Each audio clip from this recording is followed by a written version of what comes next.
A'udzu billahi minasyaitonir rajim. Bismillahirrahmanirrahim. Alhamdulillahirabbil alamin. Wassalatu wassalamu ala asyrafil anbiya'i wal mursalin wa ala alihi wa sahbihi ajma'in. Selaras dengan tema pengulangan rohani kita pada bulan ini, iaitu Aslah Nafsak, suka untuk saya berkongsi berkaitan bagaimana perlunya untuk kita berbagi diri. Mulakan dengan firman Allah, A'udzu billahi minasyaitonir rajim. وسارعوا إلى مغفرة من ربكم وجنة عرضها السماوات والأرض أعدت للمتقين.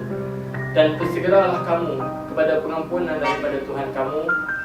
وسارعوا إلى مغفرة من ربكم وجنة عرضها السماوات والأرض. Dan syurga yang seluas langit dan bumi, أعدت للمتقين, disediakan bagi orang-orang yang bertakwa. Di sini Allah menyebutkan kepada kita, Allah menggalakkan kita untuk kita bersegera kepada pengampunan daripada Tuhan-Nya.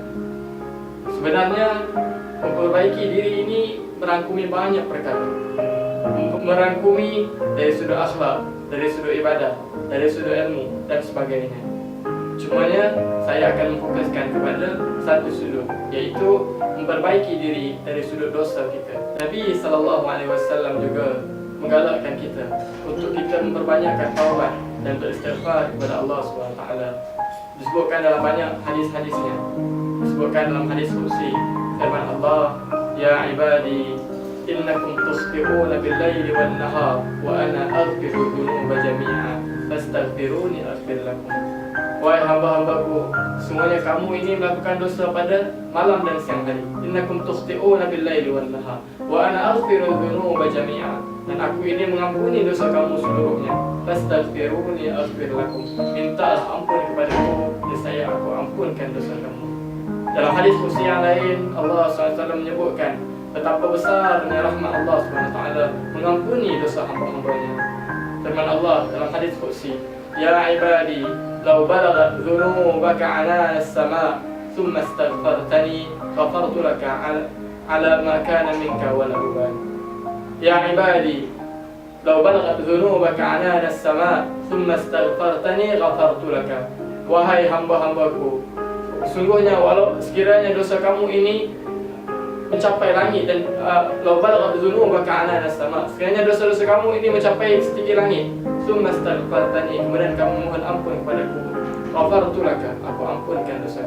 Jadi betapa banyaknya ayat Quran dan juga hadis yang menggalakkan kita untuk memperbaiki diri kita dari sudut dosa dan maksiat kita kepada Allah, supaya kita dapat balik kepada Allah dalam keadaan yang sejahtera dan kita dapat menjauhkan diri kita daripada azab Allah. Kerana sungguhnya setiap amalan kita, daripada sekecil-kecilnya sehingga sebesar-besarnya, semuanya akan dibalas oleh Allah. Firman Allah dalam surah Az-Zalzalah, A'udzu billahi minasyaitonir rajim.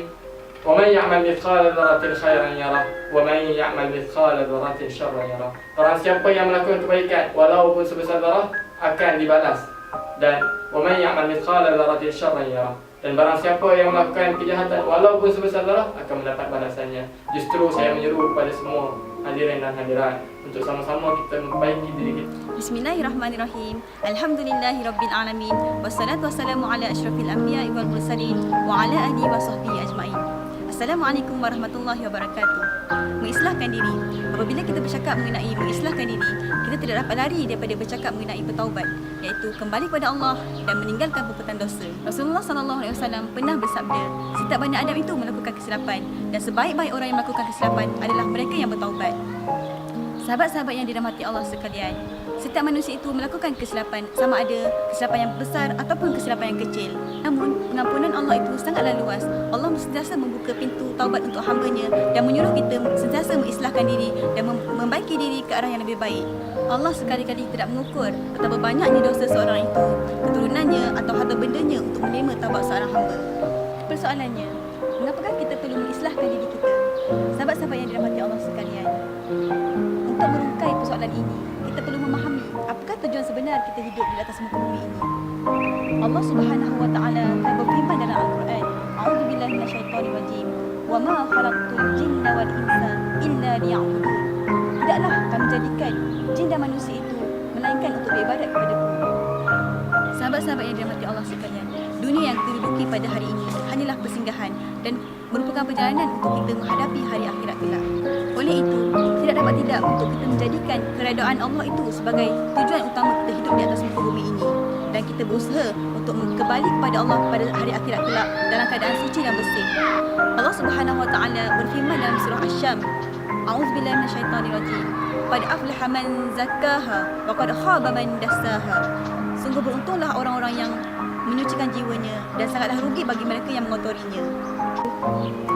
Pengislahan diri bermula dengan diri sendiri. Allah Subhanahu wa taala telah berfirman, A'udzubillahi minasyaitonirrajim. Innallaha la yughayyiru ma biqaumin hatta yughayyiru ma bi anfusihim. Allah Subhanahu wa taala tidak sesekali akan mengubah nasib sesuatu kaum itu, melainkan mereka mengubah nasib diri mereka sendiri. Oleh itu, sahabat-sahabat sekalian, marilah sama-sama kita mengislahkan diri kita dan membaiki diri kita ke arah yang lebih baik. Jika bukan hari ini, bila lagi? Dan jika bukan kita, siapa lagi? Akhir kata, sedikit yang berterusan itu lebih baik daripada banyak yang terhenti. Wallahu a'lam. Assalamualaikum warahmatullahi wabarakatuh.